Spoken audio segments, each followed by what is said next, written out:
हम स्टार्ट करते हैं reflection of light. Reflection of light.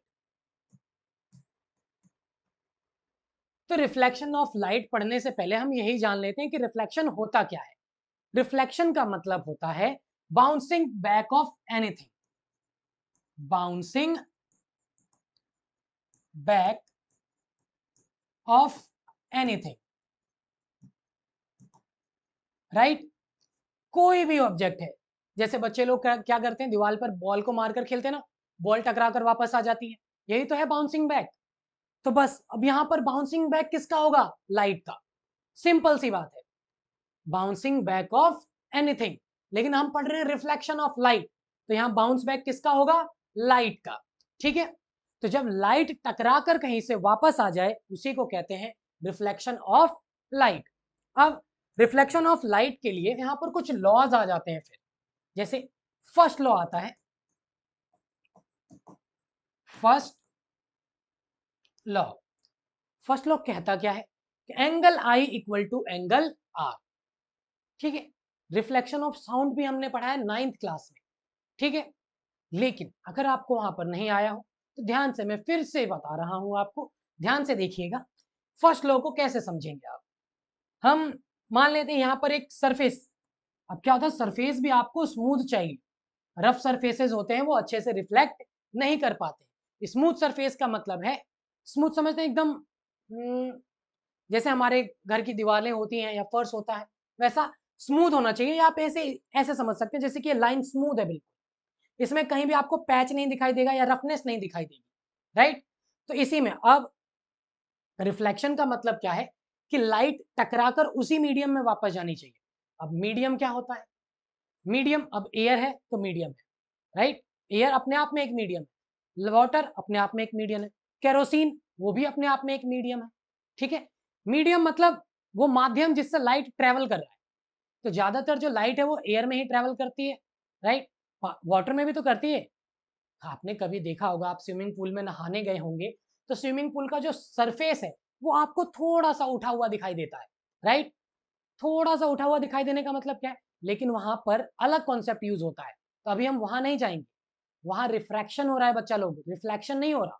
ठीक है, रिफ्रैक्शन जब लाइट एक मीडियम से दूसरे मीडियम में चली जाए, जैसे एयर एक मीडियम है, राइट, एंड वाटर एक अलग मीडियम है, तो लाइट का एक मीडियम से दूसरे मीडियम में जाना।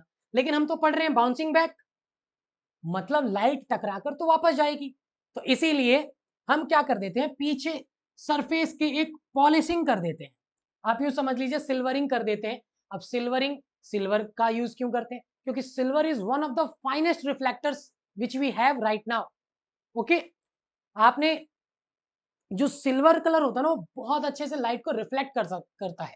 इसीलिए आप देखेंगे जो आपके प्लेन मिरर्स होते हैं, प्लेन जिसमें इंसान सुबह सुबह अपना चेहरा देखता है, राइट, तैयार होता है स्कूल जाने के लिए या कहीं फंक्शन वगैरह में जाने के लिए, उसके पीछे आप देखेंगे कोटिंग हो रखी होती है। उसी कोटिंग को हम पॉलिशिंग कहते हैं, पॉलिश सरफेस कहते हैं, या सिल्वरिंग भी कहते हैं। उस पे सिल्वर का एक कोट लगा देते हैं और उसको फिर पेंट कर देते हैं। रेड पेंट कर सकते हैं या जैसी आपकी इच्छा वैसे पेंट कर सकते हैं। तो उसी को कहते हैं सिल्वरिंग या पॉलिशिंग, राइट। तो अब हम भी इसको पॉलिश कर देते हैं। आप देखेंगे, अब भाई मैं यहाँ पर पेंट तो कर नहीं सकता और ना ही सिल्वर ला सकता हूं। ठीक है, तो ये सिल्वरिंग को दिखाने का तरीका है बच्चा। ठीक है, आप इसको कहेंगे कि आपने इस सरफेस के पीछे क्या कर दी, सिल्वरिंग कर दी, ताकि लाइट ऐसे आए और उसी मीडियम में वापस चला जाए। क्योंकि लाइट बच्चा लोग यहां से अगर पार चला गया तो फिर वो रिफ्लेक्शन नहीं कहलाएगा, हमारा कॉन्सेप्ट ही चेंज हो जाएगा। ओके, लेकिन हमें रिफ्लेक्शन पढ़ना है तो इसलिए हमें ये सिल्वरिंग करनी पड़ी। आप इसको पॉलिश्ड सरफेस भी कह सकते हैं, polished surface, just like the plane mirror which you or even I use in daily life. Okay, so now इस पर हम सबसे पहले बनाएंगे एक normal, and remember normal is always perpendicular to the surface. Hashtag, right, बच्चे लोग आजकल हैशटैग बहुत ही ट्रेंडिंग में है, तो हम भी हैशटैग यूज करेंगे।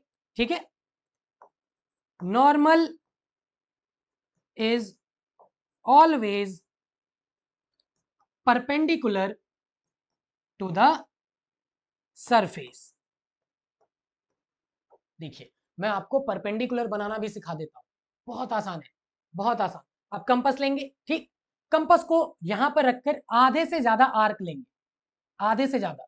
मान लीजिए ये जो लेंथ है, इसकी लेंथ को हम 10 सेंटीमीटर ले लेते हैं, तो आप लेंगे 5 से ज्यादा और यहां पर कंपास रख के यहां ऐसे कट मारेंगे, एक आर्क आ जाएगा। फिर यहां पर रखकर यहां से एक आर्क मारेंगे, तो आप वहां पर देखेंगे कि आर्क जहां पर इंटरसेक्ट करेगा वहां से एक सीधी लाइन ऐसे ड्रॉ कर देंगे, बन गया आपका परपेंडिकुलर। लेकिन यहां पर आप यहां भी परपेंडिकुलर बना सकते हैं, यहां भी हर पॉइंट पे आप नॉर्मल बना सकते हैं।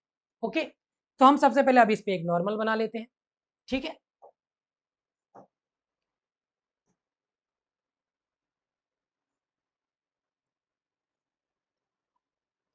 ठीक है बच्चा लोग, इसे हमने कहा नॉर्मल, नाम दे देते हैं एन। ओके, अब यहां पर लाइट आएगी और चली जाएगी, तो रिफ्लेक्शन होने के लिए आपको लाइट को भेजना, तो इमेजिन कर लीजिए कि मेरे हाथ में एक लेजर लाइट है, ठीक है। लेजर लाइट को मैंने ऑन किया, लाइट यहां से ऐसे करके आई। हम कलर को चेंज कर लेते हैं, आज समझने में आसानी रहेगी, ठीक है। लाइट यहां से ऐसे करके आई और ऐसे करके चली गई, तो आप देख रहे हैं इसी, यही तो है बाउंसिंग बैक, ठीक है। लाइट ऐसे आई और ऐसे करके चली गई। तो बच्चे लोग जो लाइट आती है, आने वाली लाइट को आप कहते हैं इंसिडेंट रे। क्या कहते हैं आप? Incident ray. इंसिडेंट मतलब आने वाला, और जब टकरा कर वो वापस जाती है तो इसको आप कहते हैं reflected ray. Reflected ray, okay. It is also valid for sound, ठीक है। साउंड पे आप देखते हैं ना कि आप जब भी मूवी थिएटर वगैरह जाते होंगे तो मूवी थिएटर आप देखते हैं ना, वहां पर कुशन लगाए जाते हैं, अच्छे चेयर्स लगाए जाते हैं। यहां तक कि जो आप वॉल्स देखेंगे थिएटर का, उन पे भी कुशंस लगे रहते हैं। अब कुशंस क्या करते हैं? साउंड को एब्जॉर्ब कर लेते हैं, ताकि उसमें एको क्रिएट ना हो, इतना रिवर्बरेशन ना आए। रिवर्बरेशन होता ना साउंड का बार बार गूंजना, राइट। अगर वही होगा तो आपका मूवी देखने का एक्सपीरियंस पूरा ही खराब हो जाएगा, क्योंकि साउंड भी इस लॉ को फॉलो करता है। ओके, अब ध्यान से देखिएगा, यहां पर नॉर्मल के साथ इंसिडेंट रे जो एंगल बनाता है उसे आप कहते हैं एंगल आई, और नॉर्मल के साथ जो रिफ्लेक्टेड रे एंगल बनाता है उसे आप कहते हैं एंगल आर, और इसी को फिजिक्स की लैंग्वेज में कहते हैं angle of incidence. Angle of incidence, ठीक है। एंड इसको कहते हैं angle of reflection. I hope आपको एक एक चीज क्लियर हो गई होगी बच्चा लोग, ठीक है। ये है आपका एंगल ऑफ इंसिडेंस एंड ये है आपका angle of reflection. And first law ये कहता है angle I equal to angle R. Angle I equal to angle R, that's it. यही है आपके रिफ्लेक्शन का पहला लॉ। ओके, आई होप आप लोगों को समझ में आ गया होगा। अब हम इससे सेकंड लॉ पे चलते हैं। ओके, सेकंड लॉ को भी समझ लेते हैं कि सेकंड लॉ आखिर है क्या, ठीक है। तो यहां पर आप देखेंगे सेकंड लॉ। सेकंड लॉ ये कहता है नॉर्मल रे, इंसिडेंट रे एंड रिफ्लेक्टेड रे all lies on the same plane। ये क्या है? At the point of incident कह सकते हैं। पॉइंट ऑफ इंसिडेंट ये था जहां पर आपके तीनों नॉर्मल, इंसिडेंट रे और रिफ्लेक्टेड रे एक जगह पे थे, उसी पॉइंट को कहते हैं, ठीक है। अब ये इसको आप समझने के लिए इस तरीके से समझ सकते हैं कि जो आपका स्मूथ सरफेस था वो ये रहा, ठीक है। यहां पर ये नॉर्मल है, राइट। यहां पर मैं कुछ यूज कर लेता हूं आप लोगों को समझाने के लिए, ठीक है। आप देखेंगे